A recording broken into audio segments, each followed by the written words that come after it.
Bienvenido a Bienestar al Descubierto, en donde le compartimos información científica y anecdótica con la que trabajamos con nuestros pacientes para ayudarles a transformar su vida para que usted pueda hacerlo también. Bienvenido a un episodio más del podcast Bienestar al Descubierto. Soy el Dr. Donald Vega, director y fundador del método 10K de Kilosophy. Y hoy vamos a hablar sobre el tema del azúcar. Y el título es ¿será el azúcar el problema? Y la respuesta es sí, el azúcar es el problema. Lo primero que tenemos que entender es que el azúcar como tal es una molécula que está formada por dos diferentes componentes. Uno se llama glucosa y el otro se llama fructosa. El azúcar blanca de mesa, ¿de acuerdo? Esa que constantemente nos dicen en campañas publicitarias es que yo crecí con el azúcar. Entonces, por supuesto, le quieren llegar a uno a ese lado emocional y decirle, ¿y por qué algo con lo que yo crecí es malo? Pero bueno, vamos a explicar un poquito la bioquímica de manera muy sencilla para entender exactamente cómo es que el azúcar nos está afectando. Pero recordemos que el azúcar es solo una parte de los carbohidratos. De hecho, los carbohidratos se componen de todas las fuentes que cuando se consumen en el cuerpo terminan convirtiéndose en glucosa en sangre. Entonces ahí tenemos desde los grupos que podemos considerar los carbohidratos, que ahora los vamos a mencionar, de alto índice glicémico, es decir, que estimulan muy rápido la insulina y además vienen concentrados en mucha cantidad, es decir, alta concentración e ingreso acelerado en nuestro cuerpo, lo cual no es una buena combinación, pero vamos a ver que no necesariamente tiene que ser así cuando eso se hace de manera temporal. Entonces hablamos de los carbohidratos como grupo de los macronutrientes. Uno de ellos es entonces aquellos que están presentes en todos los productos de origen vegetal, en alta concentración o en más baja concentración, pero que cuando se consumen a través del proceso digestivo terminamos absorbiendo algo de esos carbohidratos y el cuerpo los interioriza en forma de glucosa y también de fructosa. Entonces hablamos, por supuesto, de las hojas verdes y también los vegetales no harinosos, que son componente de la alimentación cetogénica. Y aparte de ellos, también hablamos de las frutas, de los cereales y los granos, también de las leguminosas o frijoles. Hablamos de los tubérculos, que son todas aquellas raíces o carbohidratos de alta concentración que crecen debajo de la tierra. Y también tenemos por ahí las semillas, que también, dicho sea de paso, son componente de la alimentación cetogénica. Y finalmente los carbohidratos compuestos procesados o que llamaríamos ultraprocesados, porque en realidad ahora es así, son ultraprocesados. Todos ellos, cuando ingresan en nuestro cuerpo, se terminan convirtiendo en glucosa. Y también algunos de ellos aportan fructosa. Entonces, endulzantes, como por ejemplo el azúcar blanca de la mesa, es mitad glucosa, mitad fructosa. Cuando hablamos de jarabe de maíz alto en fructosa, que es un líquido que se extrae principalmente del maíz, o también se extrae de la remolacha, son concentrados en mayor proporción en fructosa. Entonces hablamos de un 55 a un 60% de fructosa y un 45 a un 40% de glucosa. Entonces hablamos de una concentración muy fuerte de manera líquida de algo que normalmente en un ambiente natural lo conseguiríamos solamente en la miel, por ejemplo. Okay, entonces acá tenemos, y lo hemos visto en podcasts anteriores, que el ser humano está diseñado como mamífero y animal dependiente de las temporadas para poder almacenar y con la necesidad de almacenar grandes cantidades de energía en el momento de abundancia y poder utilizar esas cantidades de energía en los momentos de carencia y por lo tanto tener acceso a esa energía y fácilmente poder utilizarla. Eso se llama de alguna manera flexibilidad metabólica, es decir, cuando hay fuentes las consume y las almacena, cuando no las hay entonces las puede sacar de su cuerpo y de esa manera mantenerse vivo. Porque hay que entender que nosotros no hasta hace mucho tiempo en realidad dependíamos de la naturaleza. Tal vez tenemos unas 5, 6, 7 generaciones en donde hay disponibilidad de alimentos todo el tiempo, pero En realidad había momentos en donde no había comida y habría que salir a cazar y conseguir la comida y después pues regresar a la casa y se pasaba en un periodo ¿verdad? En reunión de familia o del grupo, la tribu. Pero, ¿qué ha pasado? Y es algo de lo que expongo acá en el libro La ciencia de la pérdida de peso, que la gente en realidad cuando ve el libro cree que es para pérdida de peso, pero en realidad esto es un tratado en salud. Y muchas veces lo digo porque a la gente le llama la atención bajar peso, no le interesa la salud, lo que quieren es bajar peso. Vamos, si ya entramos en una conversación un poquito más profunda, pues por supuesto que a usted le interesa tener salud, pero de fijo bajar peso. Para la gran mayoría de la gente, podríamos hablar de un 70% de la gente que está con sobrepeso. Entonces, tuvo que ponerle un título sugestivo para lograr que la gente adquiriera el libro y obtuviera finalmente lo que el libro ofrece, que es salud metabólica, es disminución de inflamación, bajar la inflamación de grado bajo y hacer que las personas empiecen a través de la implementación de las 10 claves biológicas, que son básicamente cosas que siempre hemos aplicado de manera ancestral y que hemos abandonado hasta hace muy poco y que nos han hecho desviarnos en salud, y cuando las recuperamos entonces nuestro cuerpo entra en equilibrio y otra vez estamos exuberantes de energía y podemos usar recursos no solo para sobrevivir, porque ya no es sobrevivir, sino que es vivir, y además creatividad y otras cosas importantes que nos permiten gozar de la vida. Entonces, este tema del azúcar es un tema fundamental porque vamos a irnos directo a la biología y después nos devolvemos al consumo de estos alimentos para entender bien qué es lo que pasa, por qué pasa y por qué entonces es posible que hayamos estado en un error de aplicación de nuestra alimentación cuando claramente estamos haciendo lo que se supone que debemos hacer, pero no estamos teniendo los resultados. Y qué cólera, porque no nos explicamos. Yo sigo la recomendación de los expertos que dicen comer 5 o 6 veces al día. Vamos a ver, ni siquiera voy a mencionar acá temas de deficiencia exocrina pancreática, que es una condición que se genera por estar comiendo muchas veces de manera frecuente durante el día y con consecuencias potencialmente graves. Parte de la recomendación tradicional de estar come, sino que es de verdad lo que a la gente se le recomienda: comer meriendas y muchas meriendas y no dejar 2 horas sin comer porque se acelera el metabolismo. Esto ya lo hemos hablado en el pasado. Pero vámonos a lo siguiente. Cuando el cuerpo tiene presencia de fructosa, ¿y en dónde está la fructosa? Es parte importante del azúcar de las frutas, pero no exclusivamente el azúcar de las frutas. También hay glucosa, pero digamos que viene en alta concentración.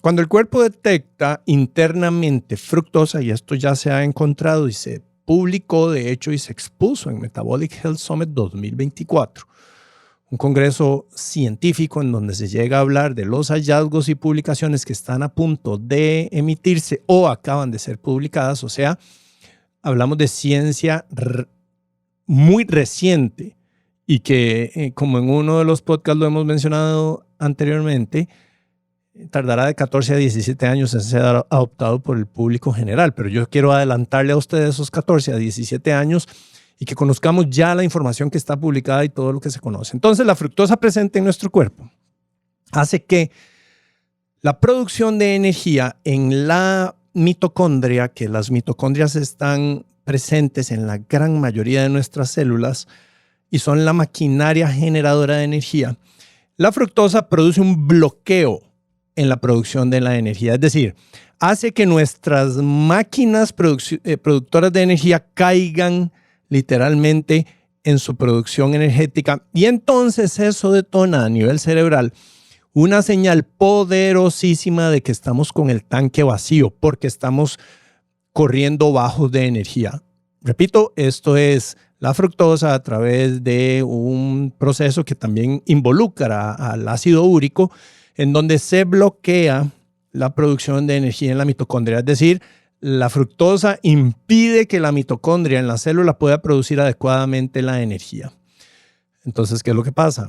En ese momento, esa señal hacia el cerebro brinca y el cerebro recibe entonces un input que le dice: salga a buscar comida rápido. Y tiene que ser energía de la explosiva. No sirve la grasa que usted tiene. Necesitamos energía de la glucosa, de la que se utiliza rápidamente. Entonces, es un mecanismo en donde el cuerpo se asegura supervivencia, porque recordemos las frutas, y ya voy a poner ejemplos, las frutas están en la época de abundancia. Y cuando están en la época de abundancia, recordemos que esto es ciclo y si hay abundancia en la naturaleza, pronto viene la carencia. Y el cuerpo recibe información para prepararse para esa época de carencia, haciendo un consumo masivo de todo lo que se encuentre, porque en el momento en que empieza a entrar la fructosa en nuestro cuerpo, la energía cae y el cuerpo dice, faltante de energía, listo, salga, corra y busque todo lo que se pueda comer en forma de carbohidratos. Vamos a ver, tal vez diríamos que desafortunado porque el cuerpo nos juega este truco, pero en realidad es un proceso evolutivo que nos asegura la supervivencia. ¿Para qué? Para que en el momento en que detectamos fructosa del ambiente, el cuerpo se asegure de ponernos hambre, porque si hay alguillo de fructosa, tiene que haber muchísimo más, porque en el ambiente quiere decir que también hay otras fuentes de carbohidratos y tenemos que correr a conseguirlas. El cuerpo se asegura de eso a través de un faltante de energía y vaya, corra y consiga energía.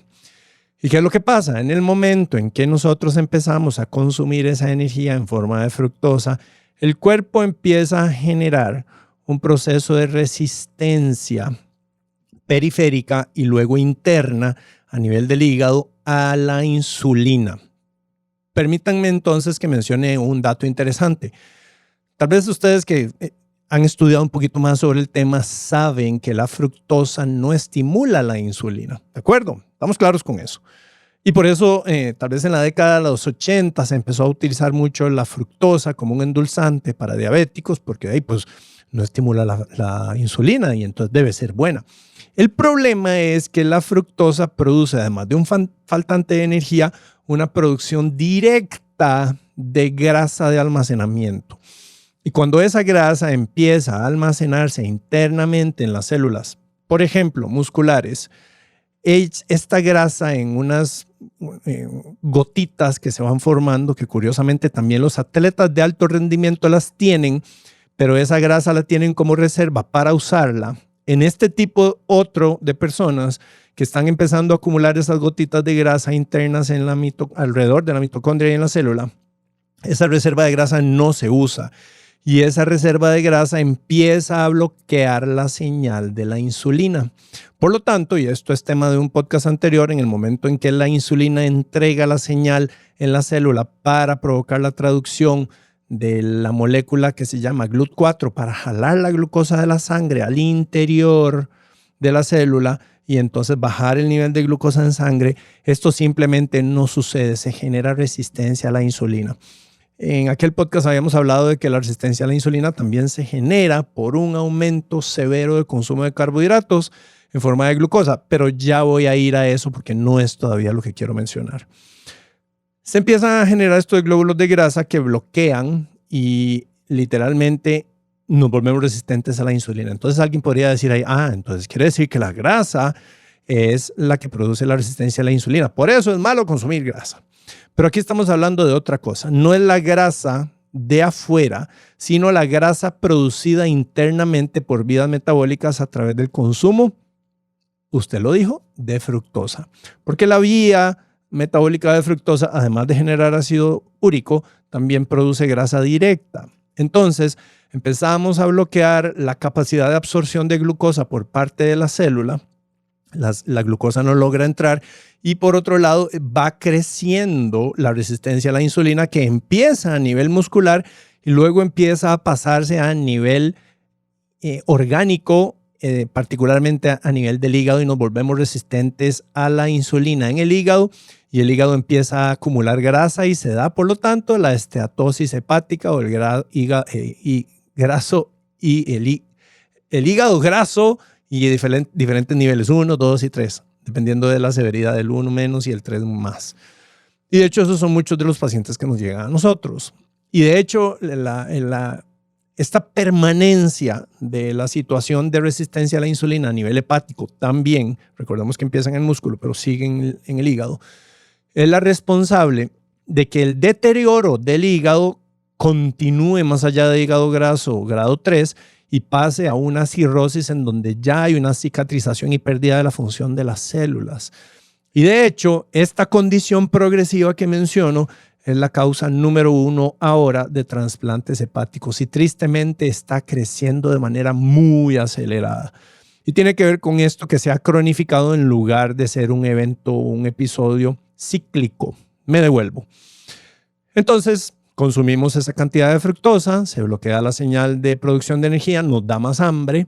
La fructosa que estamos consumiendo se convierte en grasa, empieza a almacenarse en gotitas internas en las células musculares, produce resistencia a la insulina y pasamos a resistencia a la insulina a nivel hepático y efectivamente empezamos a almacenar grasa hepática. ¡Sorpresa! Resulta que todos los animales en estado natural pasan por este proceso cíclicamente. Se vuelven diabéticos, se vuelven resistentes a la insulina a nivel muscular y se vuelven resistentes a la insulina a nivel hepático y almacenan grasa hepática, es decir, generan esteatosis, que significa, el término es grasa hepática, grasa hepática. Nuevamente, y me imagino usted tal vez está pensando, si no es que lo ha concluido ya, pero ¿para qué el cuerpo quiere engordarse y volverse resistente a la insulina? Entonces vamos a devolvernos. ¿Qué pasa cuando el nivel de fructosa está alto? Recordemos, internamente ya vimos lo que sucede, pero ¿qué pasa afuera? El cerebro dice, es hora de comer y se va a comer. ¿Y qué pasa con los osos? Por ejemplo, la evidencia demuestra que por día se comen cerca de 10,000 uvas y ganan de 10 a 12 libras de grasa por día durante este breve periodo que es más o menos el otoño. Entonces ahí lo tiene. ¿Por qué durante la época del otoño está programado este animal para engordar severamente? Porque viene la época del invierno en donde está completamente cubierto todo de nieve, no hay que comer y además entra en un proceso en donde tiene que consumir sus propias reservas. Y las tiene, por dicha las pudo almacenar. Entonces es un mecanismo que el cuerpo tiene de asegurarse una carga acelerada, frecuente de carbohidratos, porque es la forma en que nos aseguramos tener una buena carga de grasa. Recordemos, no es realmente cuando uno come grasa, vamos a ver, todo tiene sus matices, pero no es específica y directamente que uno almacena grasa cuando come grasa. Uno almacena grasa cuando come exceso de carbohidratos y si ese exceso de carbohidratos viene con grasas también, pues adelante la grasa, bienvenida. Pero si esa grasa no viene en presencia de carbohidratos disparadores, ya sea de resistencia a la insulina o de estas reservas internas que impiden todo el metabolismo interno, ya voy a la parte de la glucosa, entonces simplemente si no hay insulina y si no hay insulina circundando, o sea, se comió baja cantidad de carbohidratos y la grasa se está comiendo, entonces el cuerpo no tiene cómo almacenarla, más bien empieza a desbloquear el uso de la grasa interna para poder utilizarla. Bueno, de hecho esa es la ciencia detrás de la alimentación baja en carbohidratos. Aquí es donde viene la otra parte. Pues obviamente, entonces el animal va y consume las frutas y consume todo lo que se pueda encontrar que tenga base de carbohidratos, pero ojo a lo que se ha encontrado. Si la carga de glucosa, recordemos, estábamos hablando de la fructosa, pero si la carga de glucosa es alta, resulta que una buena proporción de glucosa termina siendo convertida en fructosa en nuestro cuerpo. Ya sea poca o sea mucha, hay una proporción importante de glucosa que termina siendo convertida en fructosa. Entonces, ya sea por fructosa, y ya nos vamos a ir a las fuentes de la comida, natural, procesada, o por glucosa natural o ultra procesada, siempre terminamos con la señal de aumento de la señal interna de la célula, de bloquear la producción de energía y el cerebro entonces hace lo que le corresponde. Hay baja energía, tengo que ir a comer y conseguir energía de afuera. El cuerpo desde ambas perspectivas encuentra la forma de que la sobrecarga de carbohidratos, ya sea con excedente de glucosa y produciendo por lo tanto cierta cantidad de fructosa a partir de eso o directamente por el consumo de fructosa, empiece a dispararse entonces esa señal de hambre porque no hay suficiente cantidad de energía. Recordemos, la fructosa lo que hace es bloquear la producción de energía a nivel de la mitocondria. Y el cuerpo no puede darse ese lujo. Entonces busca y busca y busca, pero ¿verdad? Está con una baja percepción de energía. Y por eso es que en ese momento se baja la función de la tiroides para que el metabolismo basal no empiece a a acelerar el consumo interno de energía, apagamos switches y nos hacemos menos eficientes, menos gastadores, y el cuerpo entonces empieza a almacenar por todo lado menos función tiroidea y además muchísima mayor cantidad de conversión de fructosa en grasa para que el cuerpo la almacene, ¿verdad? Y por ahí vamos. Ahora, el tema es este, y lo hemos hablado antes y lo expongo muy bien en el libro, toda la historia es en el primer y segundo capítulo. Resulta que cuando estamos siguiendo la recomendación tradicional que tristemente nos han, y hay que entender una frase que está llena de verdad que dice, un poquito de tonterías repetidas de manera constante por solo 10 años se pueden traer al suelo cientos de años de verdades. O sea, de verdad, en el momento en que se empieza con publicidad, con mercadotecnia, a tirar una idea fuerte, acelerada, masiva, aunque sea contraintuitiva, las masas empiezan a adoptarla porque se repite con mucha frecuencia. Bueno, esa es de hecho la estrategia de los mentirosos compulsivos. Dicen tanto una mentira con tanta frecuencia y con tanta vehemencia que al final la gente se la termina creyendo. Pero los que no comemos cuento nos damos cuenta. Entonces, por ejemplo, ya usted más o menos podrá calcular de algo que está a punto de suceder ahí en Norteamérica y elecciones y más o menos como qué tipo de persona me voy refiriendo. Y eso es una realidad a nivel de políticos, a nivel también, por supuesto, de la propaganda en temas de salud y alimentación. Eso significa que cuando se adoptó una alimentación baja en grasa, porque la grasa saturada aumenta los niveles de colesterol y el colesterol es el responsable de la enfermedad cardíaca, dicho sea de paso, tema de un podcast que en los próximos 3 semanas va a aparecer. Vamos a hablar sobre el tema del colesterol y desmitificar un montón de cosas. Entonces se cambia la alimentación a una alimentación muy baja en grasas, preferentemente con grasas de fuente vegetal, aceites de canola, soya, girasol, maíz, todos los baratos, y por supuesto un consumo alto de carbohidratos. Pero lo que la industria hizo fue meterse en el medio, porque tal vez la intención de las autoridades regulatorias no era necesariamente decirle a ustedes que esa alta cantidad de carbohidratos tiene que consumirla de galletas y de pastas y de postres y barras de granola. No, de hecho eso no era así. Fue que la industria llegó y metió en la base de la pirámide todo ese montón de alimentos hiper, ultra procesados. Y entonces crearon el dogma de que esa es la forma en cómo la gente tiene que comer. Y entonces a mi papá se lo enseñaron y mi papá se lo enseñó a su hijo y mi hijo, o sea, yo se lo enseño a mi hijo y esa cadena. Entonces hace algo que de pronto lo que mis abuelos, o sea, los papás de mis papás consumían, de pronto ya no es cierto. Ahora es algo rarísimo que abuelos más raros, ¿cómo se les ocurría cocinar con manteca de cerdo? Qué locos, como no se murieron antes de corazón, ¿verdad? Pero en realidad lo que hubo fue una tergiversación de la información que termina con la consecuencia de que el resto del mundo empieza a llevar un sistema de alimentación que ahora considera como lo normal, lo estándar, ¿verdad? Lo usual. El que no lo hace así es raro y no les funciona. Porque empecemos por las bebidas gaseosas azucaradas, jugos de frutas altísimos en fructosa y por supuesto todas las bebidas no gaseosas, pero que la gente se empuja, como los hidratantes deportivos, los tés fríos, bebidas de, no sé, de aloe vera y jugos de frutas y ahora tómese la fruta y un montón de propaganda que nos ponen enfrente muchísimas bebidas que lo único que nos hacen es aportar entrada directa de fructosa. Y la gente cree que está consumiendo algo bueno porque la fruta es buena y si me la tomo en jugo todavía mejor. Pero ¿qué tenemos entonces como consecuencia?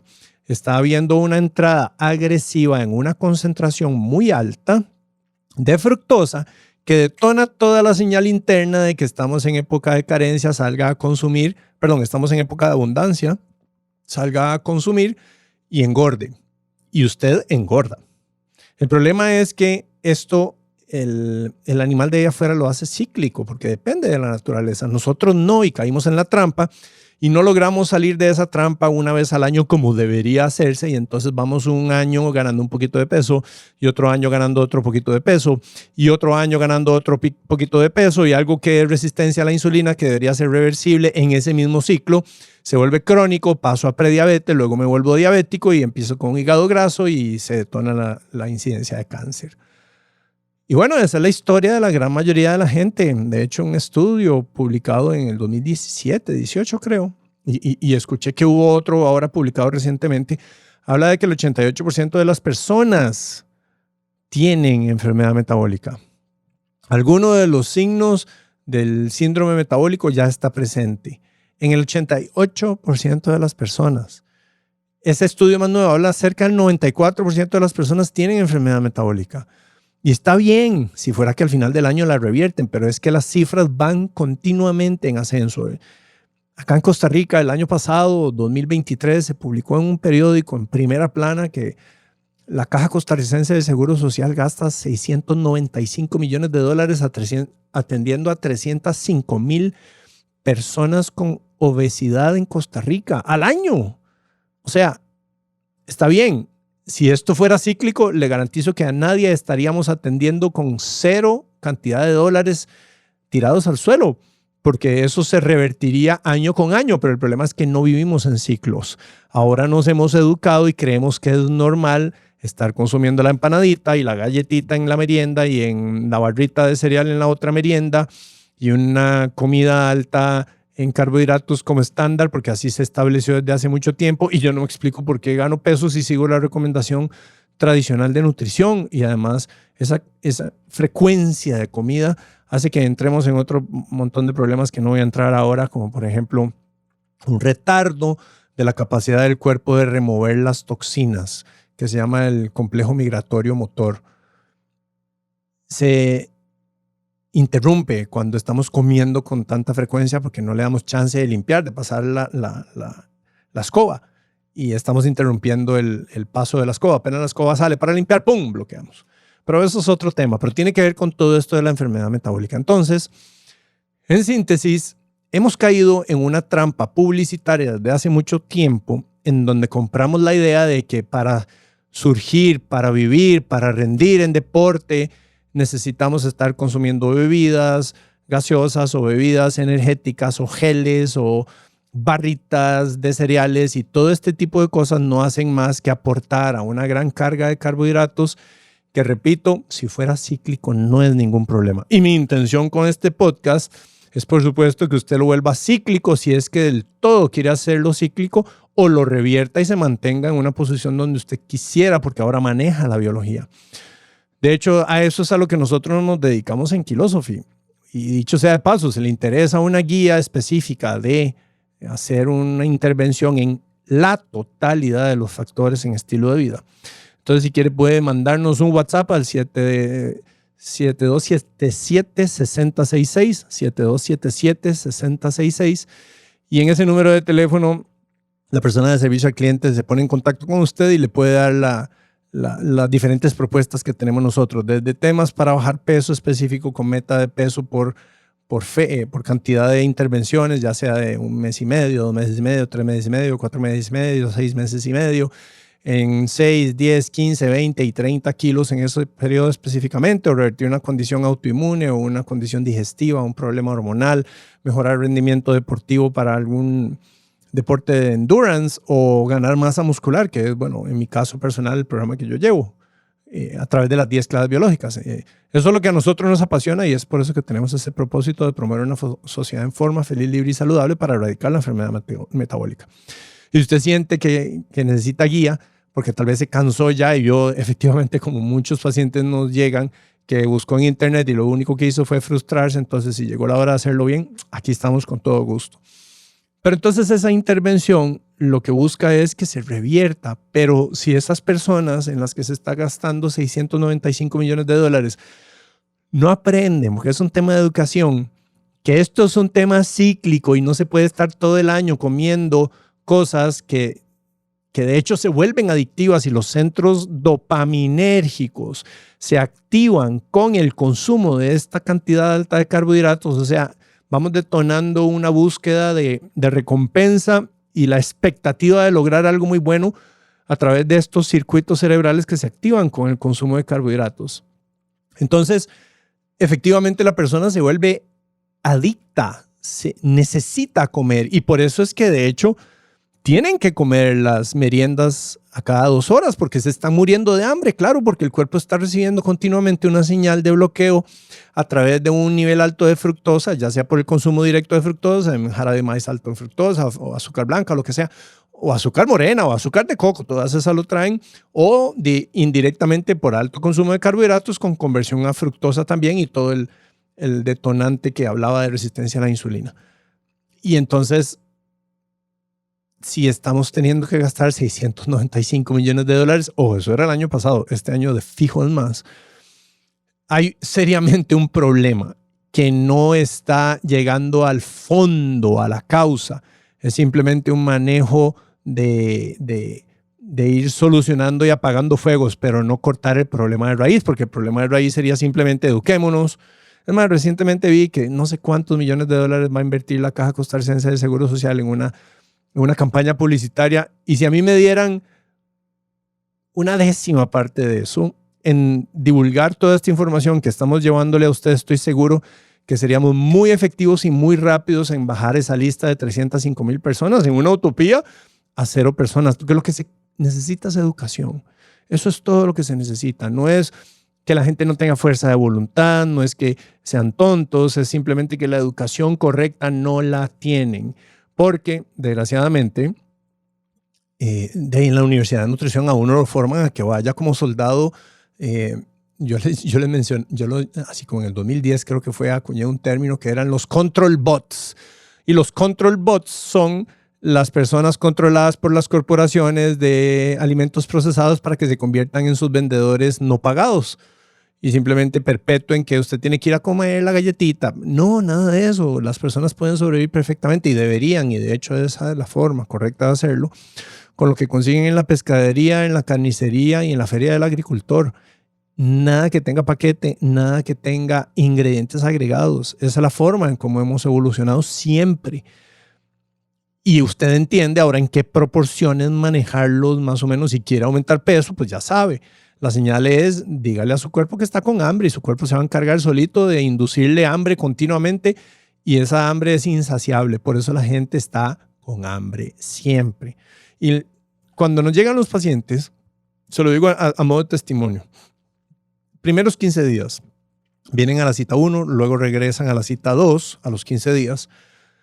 Y lo primero que dicen es, de verdad estoy asombrado de cómo se me desapareció el hambre. O sea, muchas veces la gente tiene miedo y dice, no, bajo en carbohidratos o keto, tal vez por mucha bulla y publicidad engañosa y desconocimiento de profesionales. Les dicen, no, es que eso es malísimo y además usted, es que ¿cómo le van a quitar la fruta? ¿Se imagina usted pasar con hambre todo el tiempo? No, es que la gente experimenta lo que ya lo he mencionado también antes acá, que nosotros llamamos pasar de vivir en la Tierra a vivir en Marte. Y vivir en Marte es desapareció el hambre. ¿Por qué desapareció el hambre? Porque ahora finalmente yo bloqueo la señal de pérdida de energía de la fructosa porque no la estoy consumiendo. Y por otro lado, mi cuerpo empieza a tener una abundante fuente de energía que ahora tiene hasta para tirar para arriba, y es la grasa interna. Por eso empieza a bajar el peso y no tienen hambre. Y es un tema de educación, y es con lo que yo sueño todos los días, y la razón por la que me levanto, y la razón por la que tenemos este podcast, la razón por la que pusimos este libro, y la razón por la que tenemos otros proyectos, porque de verdad estamos convencidos del propósito, que es promover una sociedad en forma, feliz, libre y saludable para erradicar la enfermedad metabólica. Porque la enfermedad metabólica es cíclica hasta que no lo es. Es cíclica hasta que sabemos que es cíclica, pero si yo no sé que puede ser cíclica y considero que es crónica, entonces ya entré perdiendo, porque si soy diabético, ya soy diabético para toda la vida, no hay nada que hacer. De hecho, el otro día nos vino una señora, paciente que vino a valoración, y entonces ella venía bravísima con la nutricionista diciéndole, es que ustedes dicen que la diabetes es reversible y eso es completamente falso. Y finalmente ingresó al programa, pero venía peleando porque ella quería defender que la diabetes es un problema crónico y yo estoy aferrada que tengo diabetes y nunca más pensaré en que esto se puede revertir porque no se revierte. Y entonces yo le mandé, de hecho, cuando yo la llamé para darle la bienvenida ese día, le mandé el link a la entrevista en este podcast con don José Cortés, que él cuenta el testimonio de reversión de diabetes y cómo con daño severo renal él tuvo una evolución impresionante. ¿Verdad? Pero es un cambio de paradigma y ese cambio de paradigma empieza con educación. Entonces, bueno, más o menos por ahí anda el tema. Volviendo al principio, el tema, ¿será que el azúcar es el problema? Sí, el azúcar es el problema. Cuando la persona está experimentando un sobrepeso crónico y no se lo puede quitar de encima, actuando de manera tradicional. Pero ya ahora, si usted era parte de esas personas, entiende qué es lo que ha estado pasando y entiende cuál debe ser ese primer paso. Y ese primer paso es busque ayuda profesional que le guíe correctamente. No en una dieta, sino en un cambio total en estilo de vida. Y bueno, si resulta que esas personas somos nosotros, pues con todo gusto le ayudamos. Esto inclusive si usted no es de Costa Rica, porque sabemos que hay gente de afuera que escucha este podcast o lo ve. Y nada más nos entran en contacto y nosotros tenemos, por supuesto, toda la vía virtual y la parte de educación y todo eso para hacerlo correctamente. Tenemos muchos pacientes afuera de Costa Rica. Entonces, bueno, esta información, por supuesto que yo la doy porque a mí me interesa que más gente la sepa. Y usted es una parte instrumental en que esto lo pueda conocer más gente. Si lo está escuchando, entonces le agradecería si le da un like y nos ayuda a compartirlo. Y si lo está viendo en YouTube también, le agradezco si le da un like y nos ayuda a compartirlo, porque en el momento que usted le da like, el algoritmo hace que otras personas que andan buscando temas sobre azúcar les salga este podcast y de pronto se van a dar cuenta de cosas que posiblemente no entendían, porque yo sí hago y hablo de cosas que normalmente no se hablan en la parte tradicional. De ahí que tenemos los resultados obviamente no tradicionales con los pacientes. Entonces sería buenísimo si en conjunto podemos ayudar. Usted como pieza instrumental o persona que puede ayudar a que esta rueda se mueva más rápido a compartir esta información. Estamos en redes sociales, en Kilosophy-nutrición, en Instagram, en Facebook, en TikTok, por supuesto Kilosophy, y el podcast que está en video en YouTube como Bienestar al Descubierto. Y bueno, aquí estamos dándole información de valor para que usted pueda mejorar su vida y nos vemos en el próximo episodio.